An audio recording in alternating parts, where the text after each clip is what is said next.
I 83 years young. Actually, will be 84 in October. Just a quick geography for you guys to know where Hungary is and the country where I lived in for first 20 years of my life.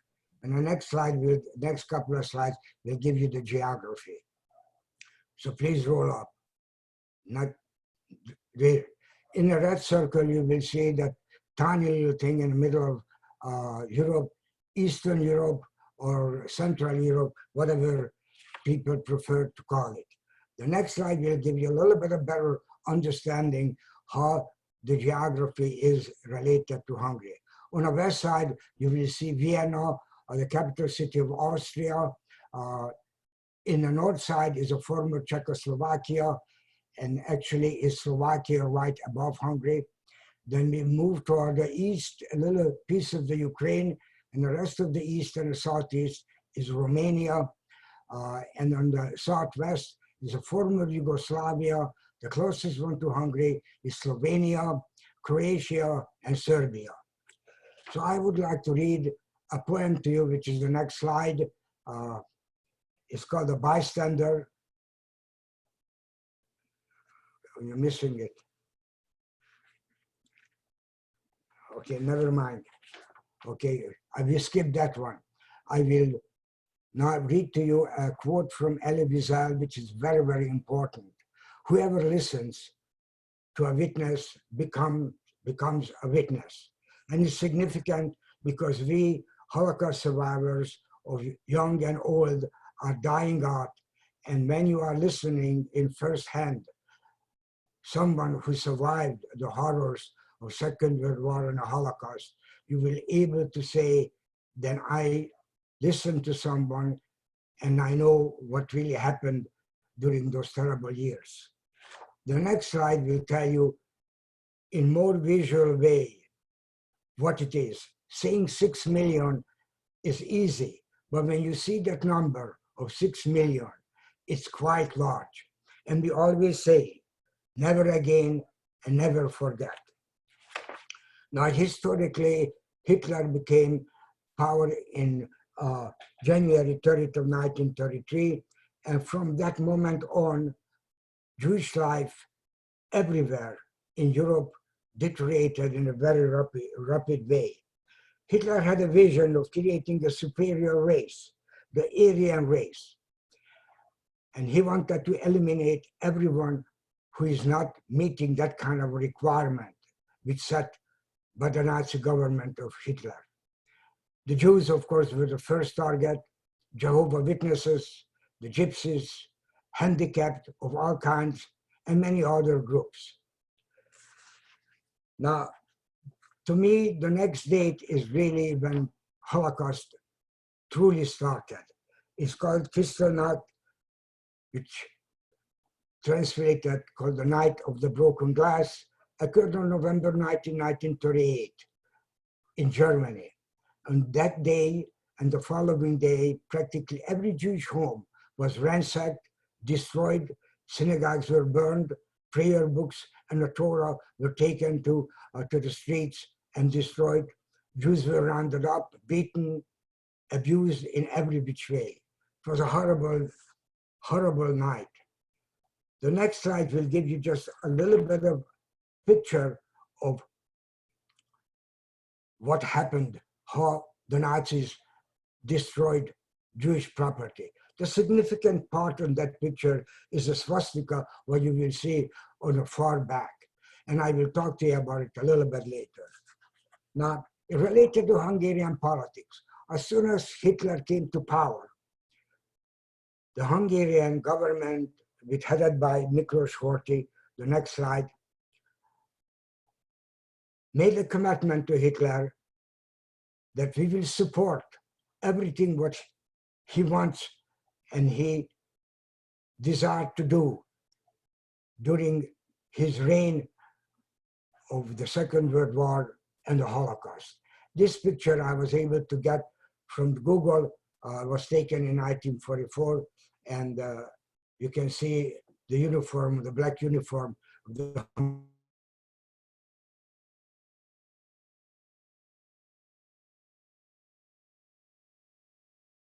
born in Budapest and lived all his life there. However, my mother was coming from a small village about 8 miles south of the city of Budapest at the banks of the river Danube. The significance of the city was that besides the Hungarian language called Magyar, everybody spoke a very strange, difficult German dialect called Schwab. Actually, Swabia located in the southwest corner of Germany. This dialect was so distinct that even the Germans had difficulty of understanding. Now, my parents moved into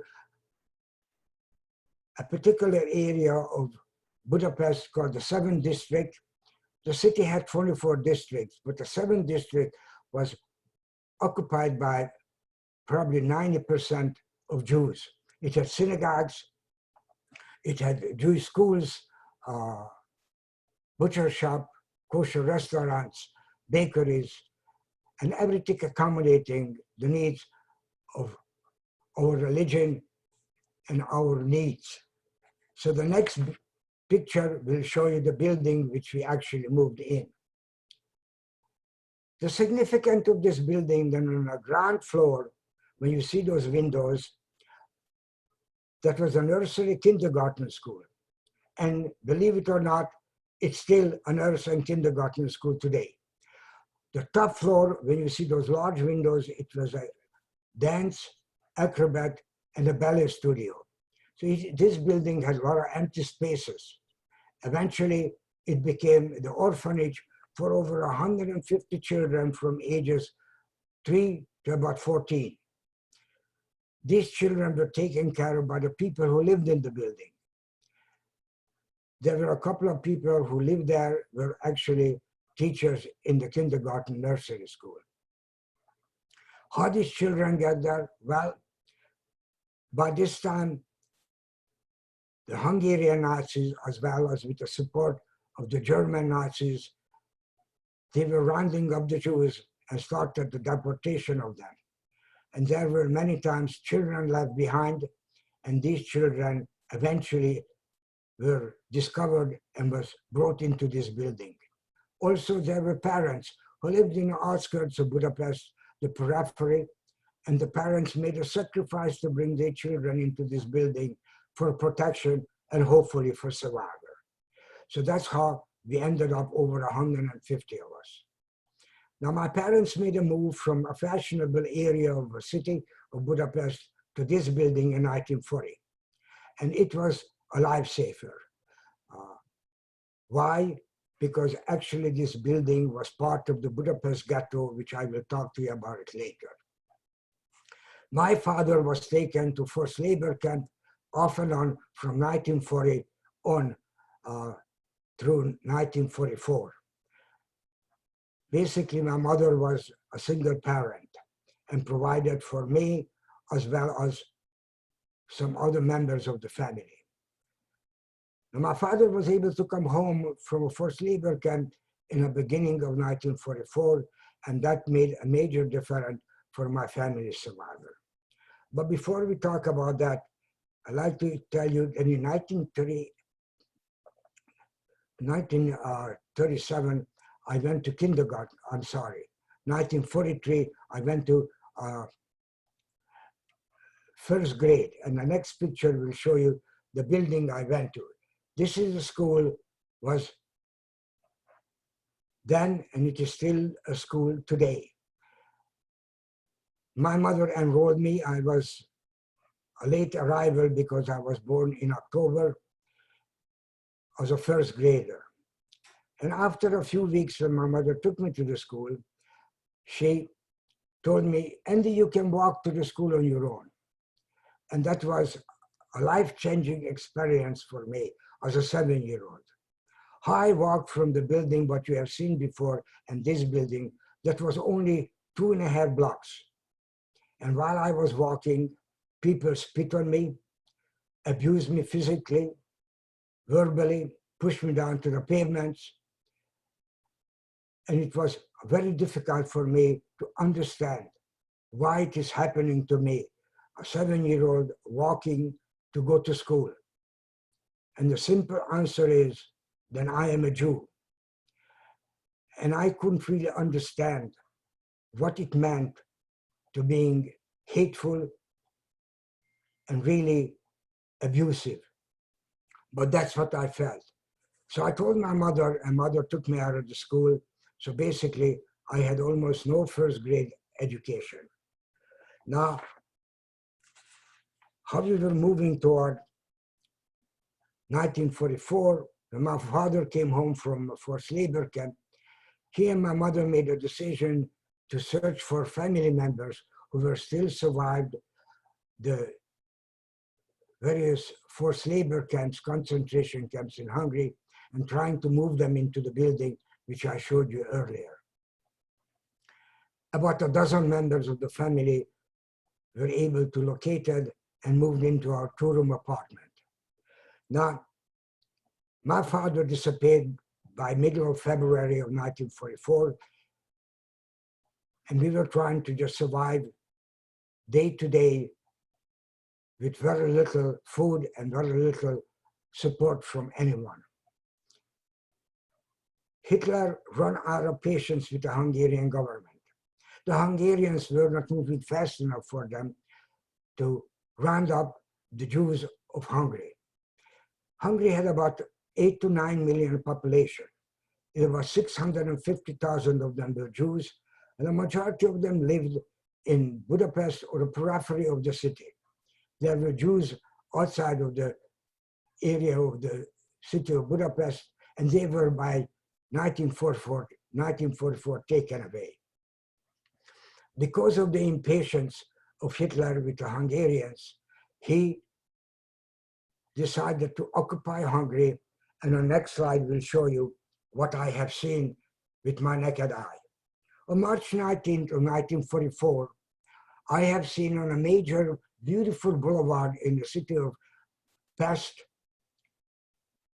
the SS marched in goose steps, in black boots.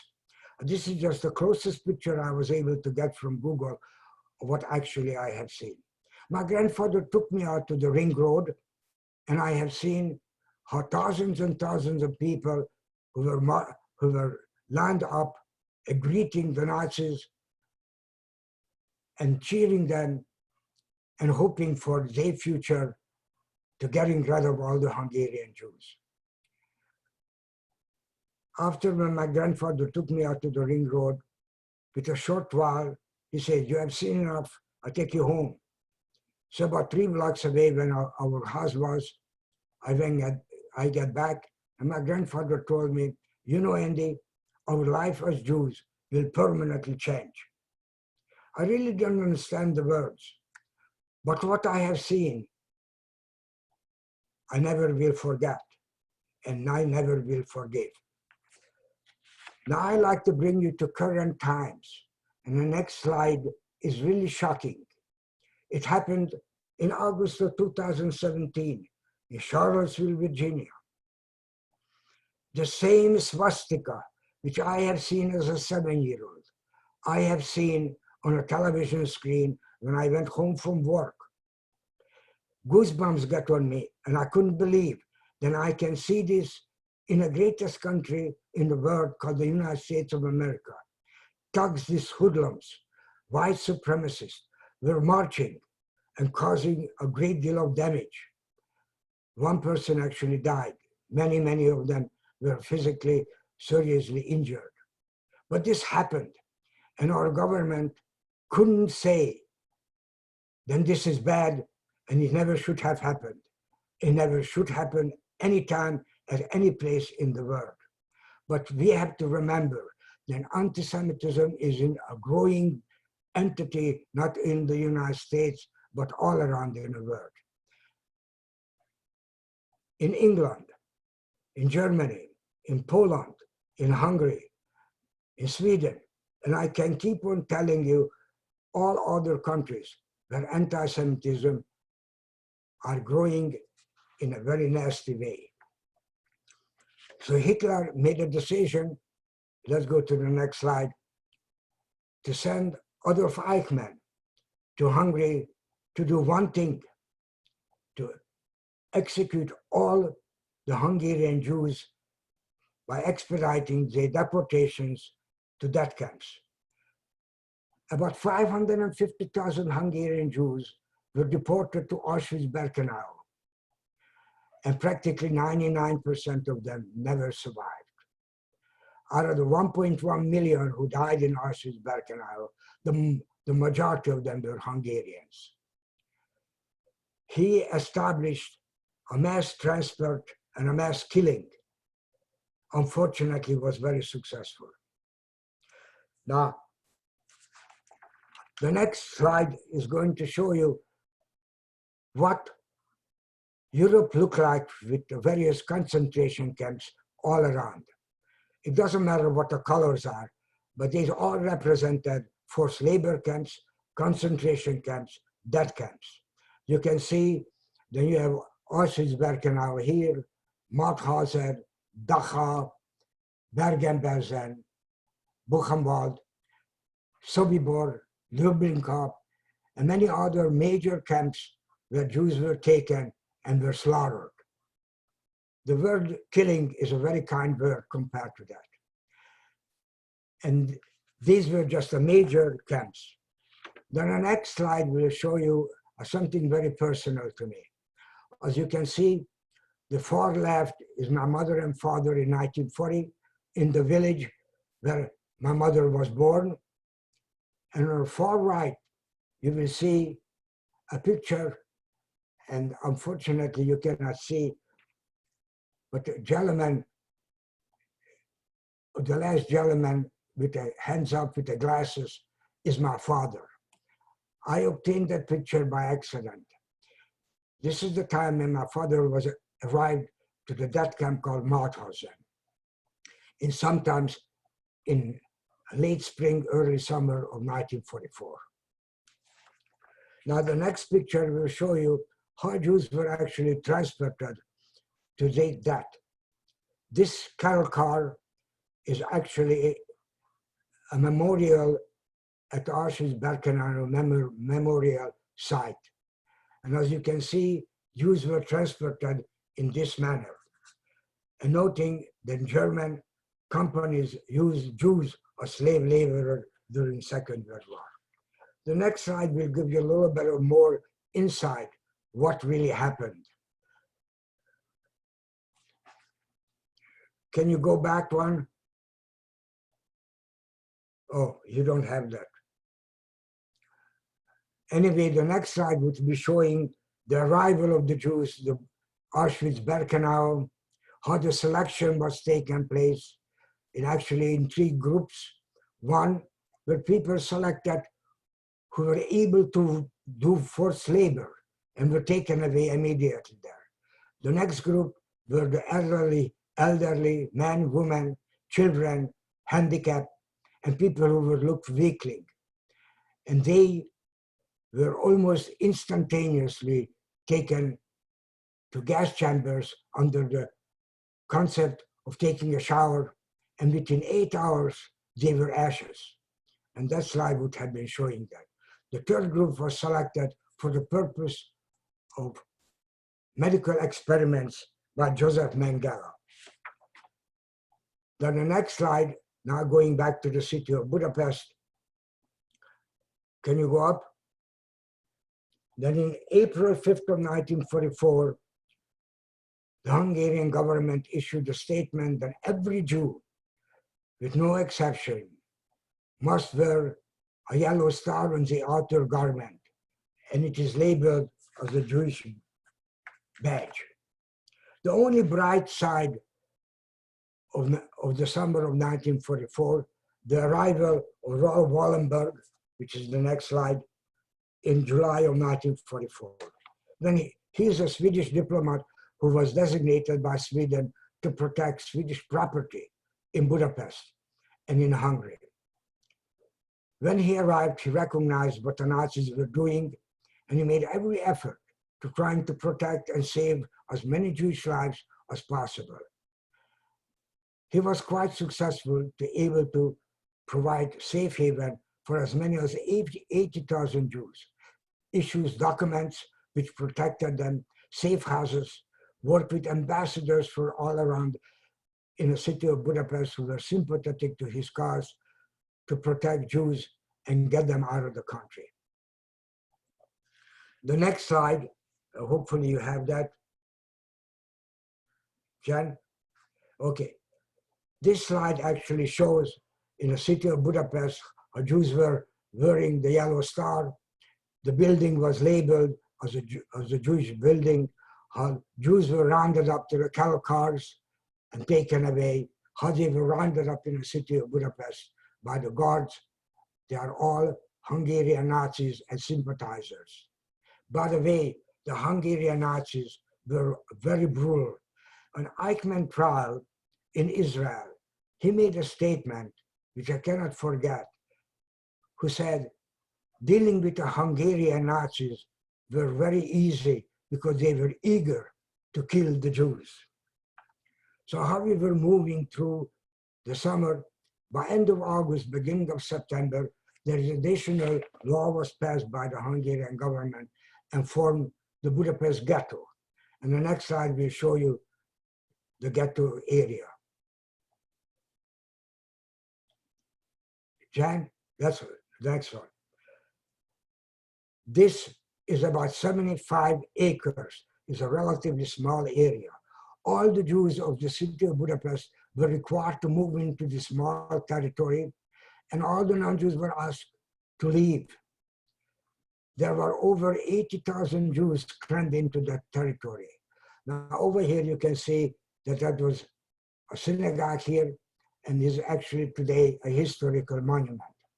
The building over here with that black cross, this is the building where I lived, which you have shown you earlier.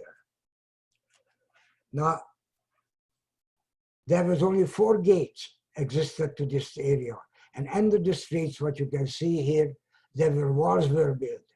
So the next 2 slides will show you one of the gates and what the walls look like around the ghetto. So the next slide will show you just a makeshift gate where there were guards, and it was written ghetto, the yellow star. And the next slide will actually show you a wall which was built, the barricade, the ghetto, from the rest of the world. We were completely isolated. Now, we children in that building were never allowed to leave the building. We received 1 meal a day, so we didn't really starve, but we were always very hungry. And periodically we were allowed to play when the weather permitted under great supervision. So now I like to tell you some stories while I was in a ghetto and what I experienced. And one day in late September of 1944, we were able to play in a courtyard, and how we were running around, I'd fallen and hit my head in a rock. It started to bleed quite badly, and my mother panicked. But my kindergarten teacher, Rose, said to my mother, Clara, I will take care of Andy. She removed the yellow star from my outer garment. People were trying to patch up my head with some first aid, which the kindergarten had. And Rose said to me, Andy, you keep your mouth shut, hold my hand strong, and walk with me, and don't say a word. So we walked out of the building and started to walk toward the gate. I was scared. I knew then I was not supposed to be out of the building, and I was supposed to wear a yellow star. When we arrived to the gate, the guard yelled at her, show me your ID. So Rose shows her ID, and the guard looks at it and yells at again, well, you are not a Jew. You're not supposed to be there. And Rose very calmly said, I am a single parent. I lost my husband, and you see, my child was hurt, and I'm trying to take him to the hospital. And actually the conversation took place, and the guard let us out. The hospital was about 8 blocks. When I get there, the doctors patch up my head, and we walk back. The guard outside of the wall asked the same set of questions, but eventually we get back. This story has really a significant meaning, because there were many non-Jews who were trying to save Jewish life. And Rose did that. She never was married. She was a devoted Catholic, but she was willing to sacrifice her life, if it come to that, to save this Jewish boy who is talking to you today. I never can be thankful. No words can express my gratitude for her. In the ghetto, we have no information coming from the outside, except the thugs and the hoodlums of the Hungarian Nazis were coming into the building almost daily and harassed verbally and physically the adults. I have seen my mother put to the wall, facing the wall, when these thugs had guns. They could have killed them. But it was more abuse than anything else. But in one day, in the beginning of November of 1944, they came in early in the morning and took all the adults away whom they could find. And when the adults arrived to a collection area, and they were standing in line, and they all knew what the future will bring them. But my grandmother from the village, who spoke this dialect Schwab, including my mother and my aunt, have noticed an SS guard. And she ran up to him and started to speak this dialect Schwab. And SS guard was stunned, couldn't believe his ears, what my grandmother was saying. And his instinct was, you cannot be a Jew, you go home, you don't belong here. It must be a mistake. And my grandmother took the cue and said, well, you know, it's not only me, but my family is standing in line. We came up from the village for safety to being in the city of Budapest. And these people came and took us away. So they are all standing in line. They are my sisters and my cousins. And SS guard paused and eventually said, take your family and go home. You don't belong here. Her presence and her stability to concentrate saved everyone who were taken away from the building. Of course, when everybody arrived back, we children were jubilant and very grateful what actually occurred. The conditions in the ghetto deteriorated. The food was even more scarce, but we managed. And we were not able to leave the area where we were actually housed. It is, I call him a dungeon. It's like a basement or a cellar, wet clay flooring, which used for storage for the apartments of the building for heating material. There was one light bulb, a couple of small windows, and we had to keep quiet all the time. It was miserable and it was devastating. It was dark, and we felt the pressure just to trying to survive hour by hour. I sneaked up from that area, and I have seen how the thugs brutally abused the adults by putting to the wall and threatened them to be killed. But thanks God, it didn't happen. However, moving to our December, again, the thugs came, but they came in a late afternoon and took all the adults away. But you know, then in the winter, it gets dark early. And how the people were standing in line, it got dark.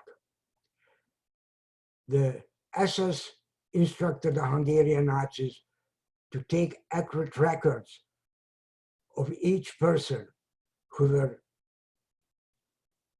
put together eventually to a train station and deported them. Name, address, profession.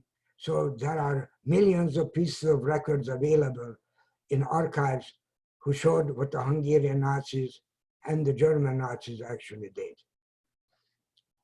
But it got dark, and the last speaker came on and said, everybody should go home whom we didn't process.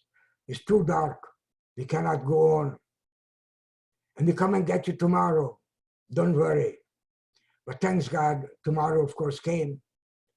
but nobody came into our building. And just the circumstances provided a safety for everyone in the building, which I showed you earlier. Things by Christmas time get very quiet and calm. So we knew then a war had to come to a closure, but we really had no information. We had radio, we had one radio, but we couldn't really listen to anything except music because the wavelengths were jammed by the Nazis. So how we turned to 1945, in January 17th, there is 2 Husky military persons showed up. And of course, they were stranger to us. They were 2 Soviet military personnel. And they liberated the ghetto by January 20th. Hungary was liberated by the Soviets by end of February. So of course, everybody was jubilant. But what are we going to do? How are we going to survive?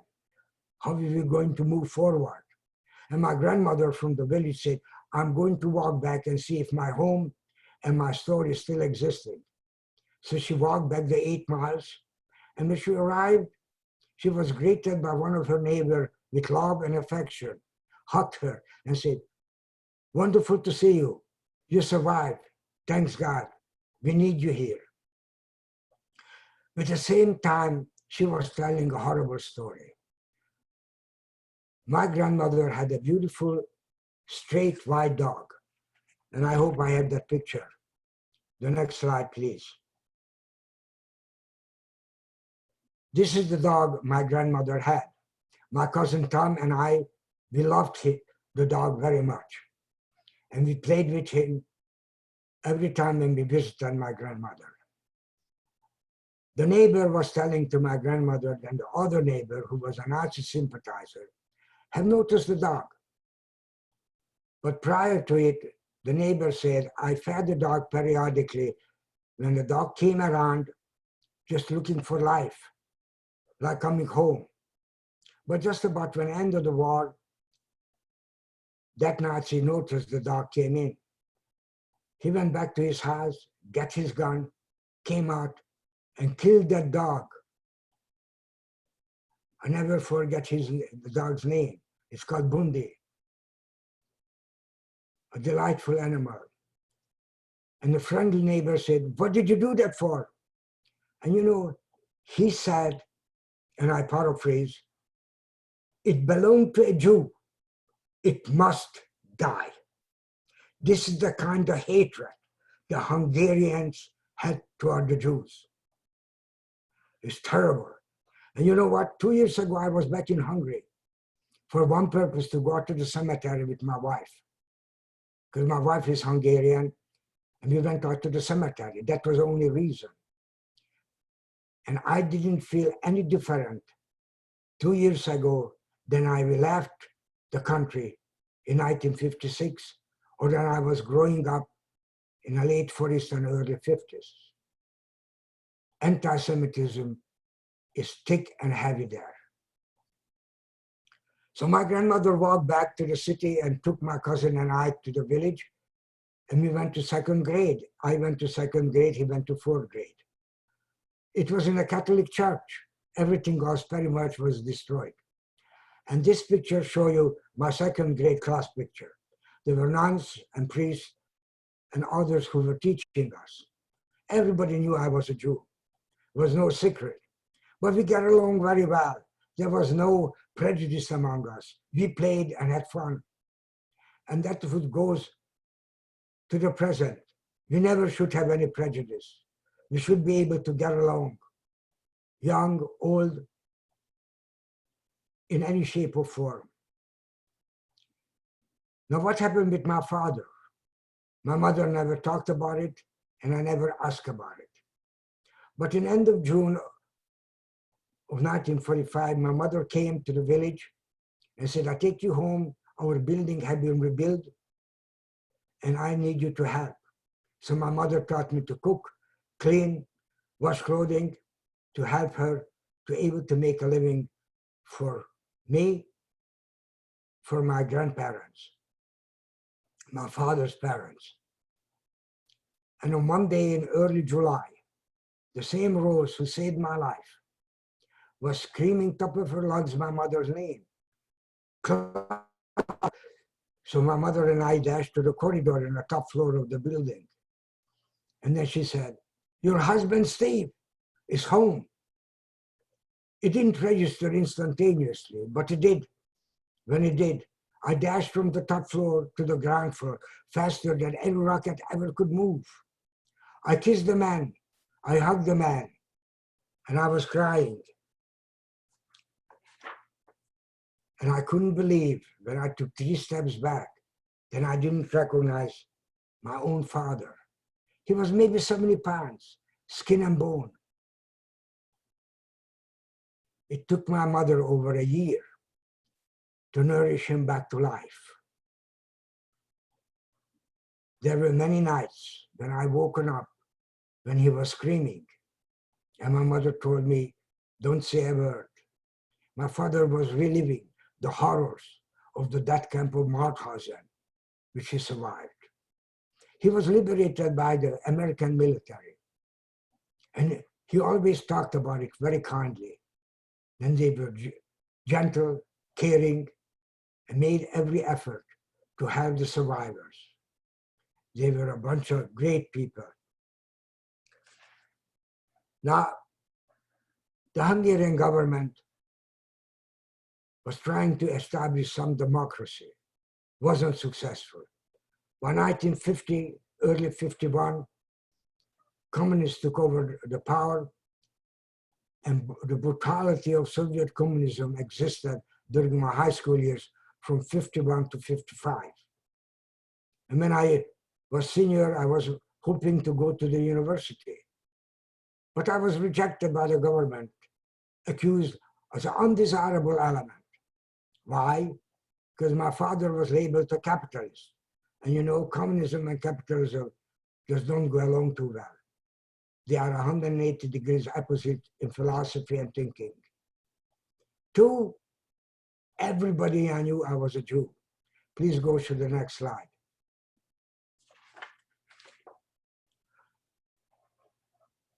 This is my original birth certificate. And on the 4th column, it is my name, my sex, and my religion. It was a public information. If you look at your birth certificate, there is no religion listed there. And thirdly, my parents were quite poor. They didn't have high places, the necessary influence to trying to get me into the university. I don't know if you have the next slide. Yes, the next slide is actually the transliteration of my birth certificate, which will say my name, the sex, and religion. So I had to go to do something with myself and went to a trade school for 1 year. By the summer of 1956 came, the Hungarian intellectuals, academia, professors, and students, as well as self-proclaimed political leaders against communism, were trying to organize a demonstration, a march, to see what we can do to liberate Hungary from the wildest oppression of communism. And it occurred on October 23rd of 1956. The demonstration took place. I was 20 years old, and I was there in the front line. At the end of the many presentations, it was declared that we go to the Radio City, the radio station in the middle of the city. And we marched there. And of course, the leaders wanted to go in to read a proclamation, what the Hungarian wants, not only Jews, but everybody. But of course, they didn't let us in. And that was the first gunshot was heard, which started the Hungarian Revolution, a historical event in Europe at that time. It lasted 8 days, and the Hungarian Revolution did win. There were many, many Hungarians who were escaping the country at that time. but there are over 100,000 died in that fighting, and over 250,000 escaped. But I had hope after October 31st of 1956, then there will be a future for me. The Soviet troops who were occupied Hungary, they removed themselves to the periphery of the city. It was quiet. And on November 23rd of 1956, they came back in vengeance. Armored vehicles, tanks, thousands of troops, destroyed everything in sight, killing, destroying buildings. On that day, I told my parents as a 20-year-old, I have no future in this country. I said, we lived through the Nazis. We survived the horrors of Hitler. We survived wildest rage of communism. I have nothing to look forward. And with an overcoat, I give a kiss goodbye to my mother and my father and my little sister, who was born in 1948. And I left. I didn't speak any other language except a little bit of Russian. No money, just left. It took me 3 weeks to go from Budapest, Hungary, to Vienna, Austria. And after my arrival to the city, I was able to find ways to get into American embassy. Therefore, I was one of the fortunate to receive appropriate documents as a Hungarian refugee to come to the United States of America. I always wanted to come to America because how my father spoke about his liberation and the circumstances he survived. So just after Christmas, we were taken by train to the largest seaport in Europe, in Bremenhaven, Germany. And we were taken to a transport ship, and the next slide will show you that ship. It's called the Marine Corps, participated in the Second World War as well as in the Korean War. It took us 17 days to cross the ocean. Thanks God, I never get seasick. So I had the privilege of being in the top deck many, many times and enjoying the ocean air. But of course, the only thing what we were able to see, water, water, and more water. Every now and then, you can see a ship going either east or west. I try to just tell you about the last 4 hours of a trip. Now we know then we were coming close to the United States. But I noticed in the distance a statue. And the next slide will show you that. I recognized the Statue of Liberty. And when I noticed that, I started to cry. And still now, I have tears in my eyes. And people say, why are you crying? I said, do you see that statue? And he says, no big deal, it's just a statue. They had no idea what they were seeing. It means one word. It's called freedom. This is what you and I have. And we must appreciate it. And on that statue in the bottom in a plaque, Emma Lazaro's poem is stating what it stands for. Give me your tired, poor, your huddled masses, yearning to breathe free, the wretched refusal of your teeming shore. Send these, the homeless, the tempest toast to me. It lift my lamp beside the golden door. Now, this is my story through 1956, and from 1956 today, I have been living in the United States for 62 years. I went to college and graduate school here. I have a degree in mathematics and computer science. And if I tell you the kind of computers I used, you couldn't possibly believe it.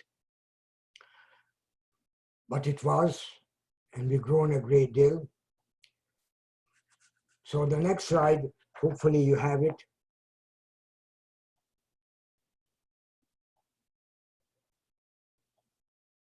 Can you move it up? I think this is the last slide that I have. Okay, that's all right. Okay, what the next slide would actually show you is some pictures, what you can achieve in life. The door is open to do whatever you want. It is up to you. You are not studying to your parents, to your teachers. You are studying and learning for yourself. There is no limit. Long time ago I say the sky is the limit, but now we go beyond the sky. And I like to illustrate that what happened when I was 75 years old. It happened in 2015. A young lady, a colleague of mine, came to my office and we were just talking, and she said, Andy, I want you to do something very crazy. And I said, sure, I am up for all kind of crazy things. She said, I want you to participate in a triathlon.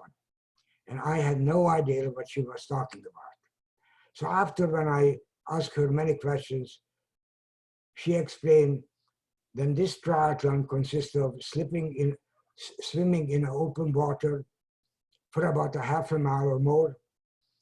Then you ride a bicycle about 12 miles, and then you run 5K. And I said, you must be crazy. I haven't ridden a bicycle for over 40 years. And I am not really in shape to run or swim what you are telling me. But you know what? I put my mind to it and exercised for 4 months, every day except Shabbos. Either I was in the pool or running or riding my bike. And I attended a triathlon which was held at a quasi-memorial park in Middlebury, Connecticut. There were over 400 people were there, ages 11 to 75. I was the oldest one. And then I was lined up to go to swim. The only thing I said, please God, help me to finish the first leg. So when I came out of the water, I was exhausted, run to my bike. And again I said, please God, help me to finish my bike ride. And I did 12 miles and put back the bike and started to run. And I said, please God, help me to finish the race. And I did this triathlon in 2 hours and 10 minutes. I didn't care what was my ranking, but I finished. And the important thing is, if you have the courage, the endurance, and the will, you will achieve anything in life. And as being Jews, we have to remember that we have an obligation to each other and protect each other all the time. Because on college campuses, things are not very rosy. You have to make sure you belong to a Jewish group, either Hillel or some others, and making sure that your voice is heard. You cannot be a bystander. You have to be an upstander. If you see something and you hear something which against your principles, you better speak up, because there will be nobody speaking up for you. And lastly, before I will answer the questions, I'd like to tell you, then we Jews and the state of Israel, we always going to survive. Why? And I try to tell you, the Jewish entity is like a three-legged stool. The three-legged stool is the most stable device when you can sit on. It has 3 legs. It never will fall. And when you are relating to our religion and our belief, we have a home. It's called Israel. And we have a tradition, centuries old. And lastly, we have Yizkor, which means remember. And those 3 things will define our destiny. So I thank you very kindly to have the patience to listen to my story. And I hope you learned something. And I wish you well and a great future. Now, Jen sent me a few questions, and I will try to read it to you and answer it. It's not in the same order. The first question I will answer, have you returned to Hungary? And if so, what did it mean to you?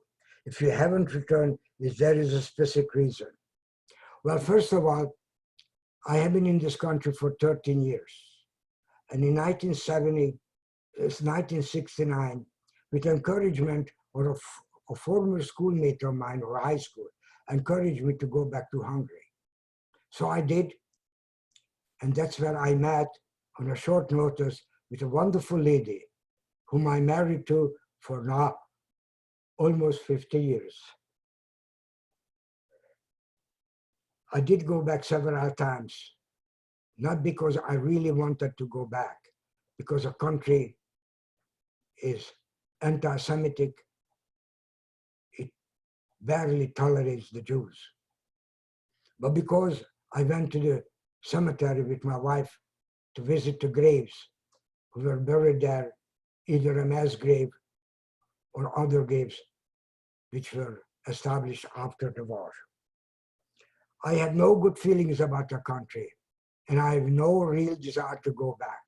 However, my daughter, who is 49 years old, actually 49 years old today, wants us to go back and show her where we grown up and where we lived and the remaining part of our family. Now, the next question, how has the Holocaust affected your relationship to Judaism and your view of God? That sort of relate to the next question, which says, what are your thoughts on forgiveness and how has that affected your experience? God created the human race. It didn't create that good people or bad people. Unfortunately, there are many turned bad, and that's created the Holocaust. And hopefully that never will happen, ever, anything. Unfortunately, there are some massacres occurring today all around in the world. And we need to protect our life and protect every human being.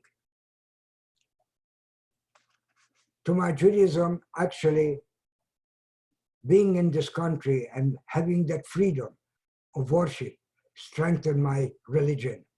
And I became more observant. And both of my children are very observant people with our grandchildren. We have 5 of them.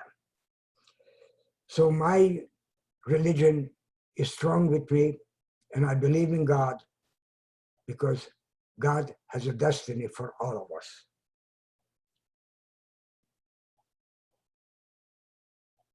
Now, what life lessons or experiences provided me for the future?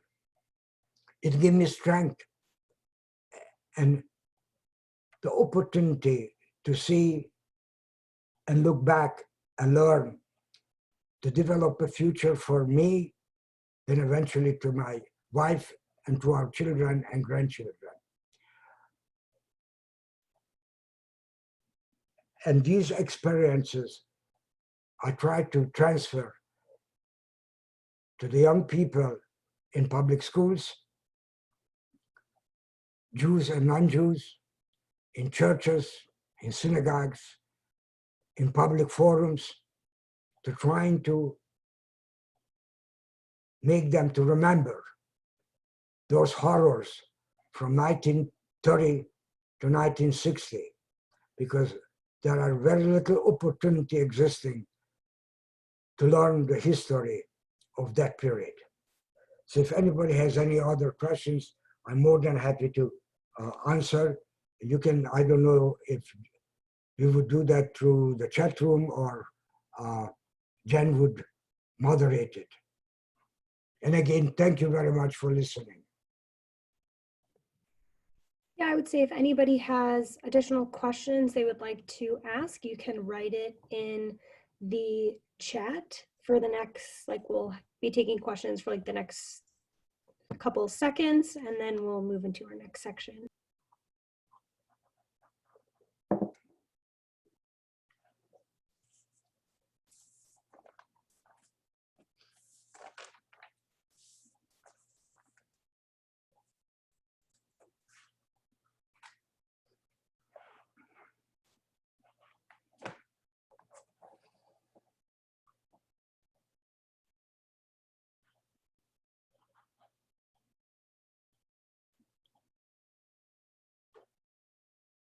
Andy, thank you so much for feeling comfortable with us to share your story.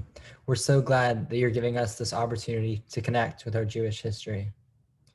Throughout Israel at 10 a.m., a siren goes off in order to allow silence to remember those who died during the Holocaust.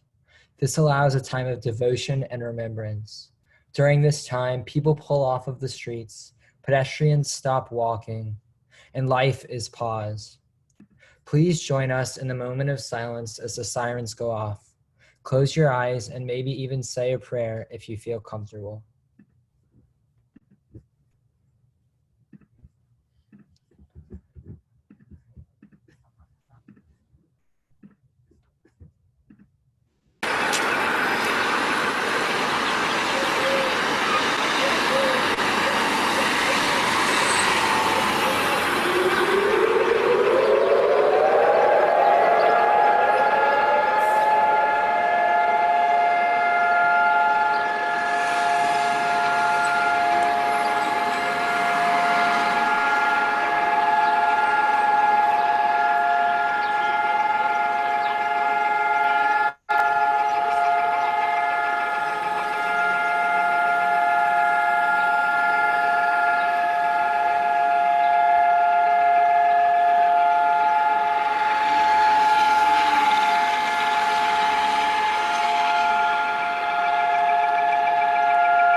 Thank you.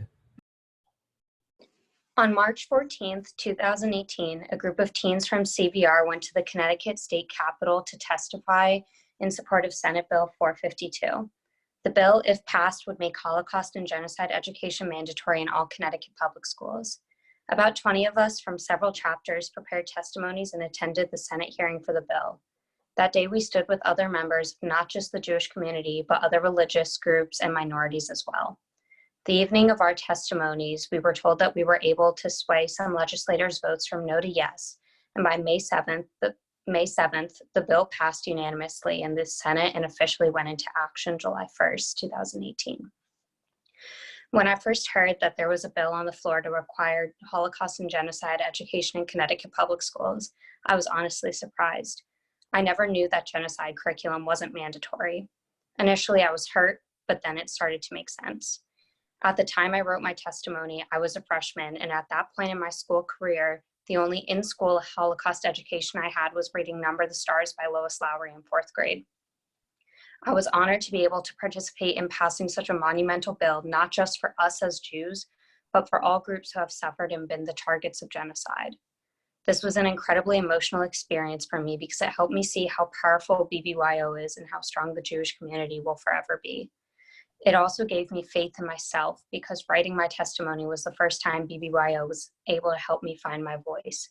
Because of this experience, I go through life knowing that age doesn't inhibit your ability to spark change. It's because of us, a group of teens, that the legacy and rich history of our people is never forgotten and the devastating event of the Holocaust is never repeated. Of our home. Wait, shoot.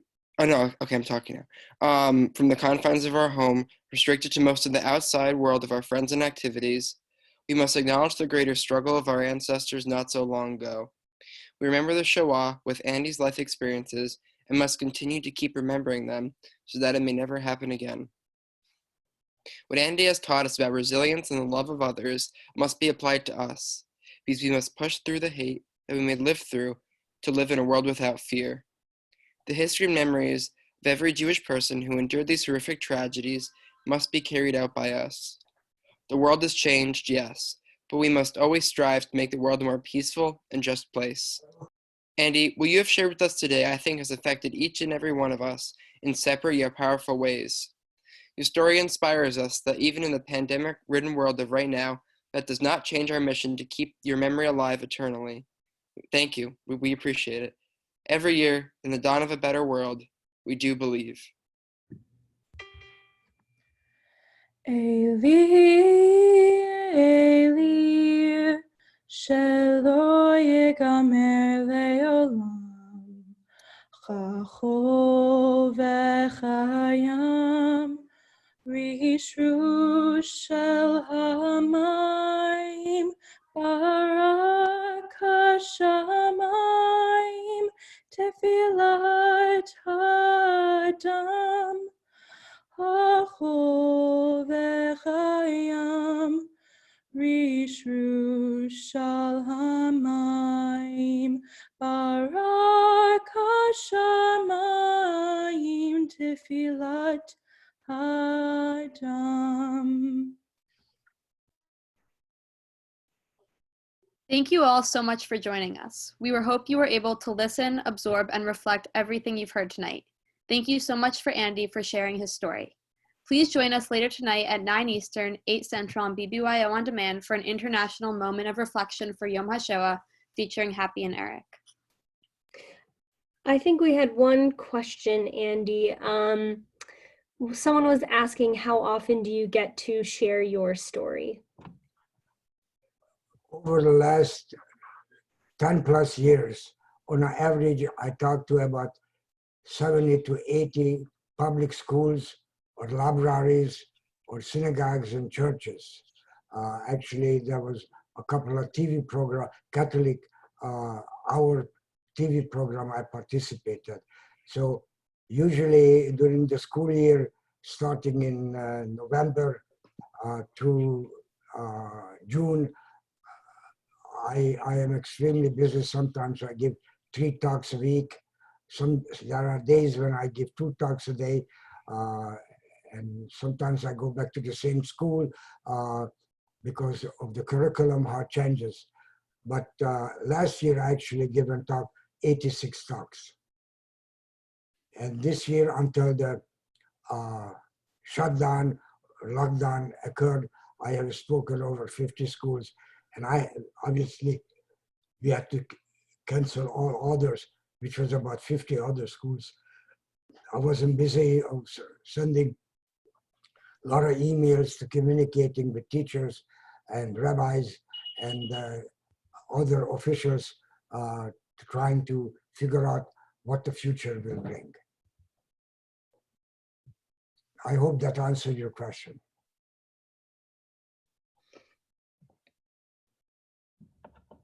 Well, thank you so much for doing this, Andy. We really appreciate it. And I think we had 70, at one point, 73, 74 people on the call. So, you know, a lot of people got to hear that. It's really wonderful. And thank you very much for inviting me and to be able to be part of you guys. Of course. Thank you. Thank you to everyone who joined. All right. See you guys. Bye, guys. Be well. Bye-bye. Thank you. Bye, everyone. Bye. Bye.